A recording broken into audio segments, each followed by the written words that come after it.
He is Marc Malusis. I am Keith Irizarry. It is Moose and Keith with you on this Monday evening, and it is Monday Night Football that we're going to be discussing. Cowboys and the Chargers. And Moose, there are storylines galore in this one. You got a Dallas Cowboys team going on the road. They're the favorites. Give me your broad stroke feeling about this game. I like the Chargers. They're healthier. They're coming off the bye week. Dallas obviously didn't look particularly good against San Francisco last week, losing that game 42-10. Defense hasn't looked great without Diggs in that defensive secondary, and they've kind of gotten pushed around. And you look at the Los Angeles Chargers. I'll believe in either of the head coaches when you look at McCarthy or Staley out there in Los Angeles. But I think the Chargers getting healthier. I think they're live tonight going into the Monday night game. Yeah, I have questions about the Dallas Cowboys, and we'll start there because you look at a Dak Prescott who, was terrible last season with turnovers, looked like things were turning around a little bit for him early on in the season, then had an absolute dud just a week ago. The defense without Diggs in the back end of it, I wouldn't say they're lackluster necessarily, Moose. They're not stacked with studs anymore. So I think there are question marks there. And it's another question is whether Tony Pollard is really a true lead running back. Let's flip it to the Chargers side, though, really quickly for you, Moose. The Chargers, Khalil Mack is awesome. Bosa, we don't know if he's going to play. The weather is going to be nice. Is this a game where the Chargers need to jump out to an early lead, or can they play from behind? No, I think the offense is built to play from behind at times because they can throw it. Even without Mike Williams, who's lost for the year with a torn ACL, they still have playmakers on offense. They've still got Justin Herbert, who's gone over 300 yards in 2 of his 4 starts this year. He's dealing with a broken finger on his non-throwing hand. That's not going to be an issue, but Los Angeles, I've never got concerned about whether or not they blink in a high-scoring affair or be able to come back. No, I think they can score points in bunches. How about you?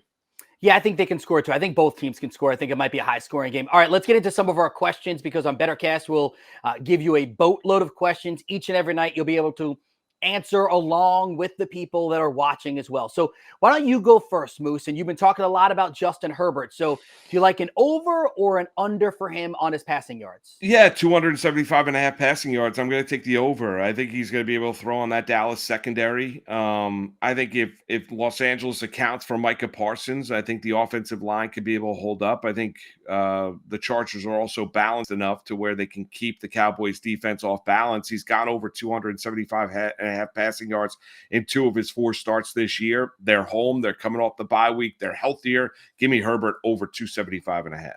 I like Austin Ekeler tonight. He is back in week 1 of the season. He had, over 100 yards rushing, 117 rushing yards. The number right now is set at 48.5 rushing yards.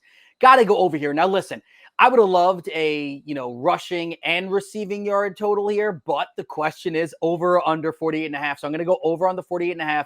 It's something he routinely does. And as for the Cowboys, you know what? Shockingly, they are bottom 3rd in the NFL in rushing yards per game at 123.4. So if we're going to see points scored by the Chargers, you're probably going to see Herbert throwing it around a fair amount. You could see Keenan Allen getting some big numbers. And then, of course, I do think Austin Ekeler gets some big numbers too. Another storyline for you is the fact that Kellen Moore is back against his former team. You think there's a little revenge in his sights? For sure. Absolutely. And plus, Mike McCarthy's offense has been stagnant in the red zone, been criticized that it's archaic. There's not enough movement, not enough motion. You're not trying to confuse the defense enough, and it's very simple to go up against. Yeah, for sure. I think Kellen Moore is probably coming up with some different things and knows Dan Quinn's defense really, really well. Has been part of that coaching staff down in Dallas for a long time before he joined the Chargers coaching staff this offseason as the offensive coordinator. There's no doubt. I mean, that just comes along with competition. This game has a little extra meaning for the Chargers OC. Remember, you can get all of our picks for the game and join Bettorcast contest by answering pregame questions right now. Download the free Bettorcast app in the Apple App Store or Google Play stores, and you can sign up on demand.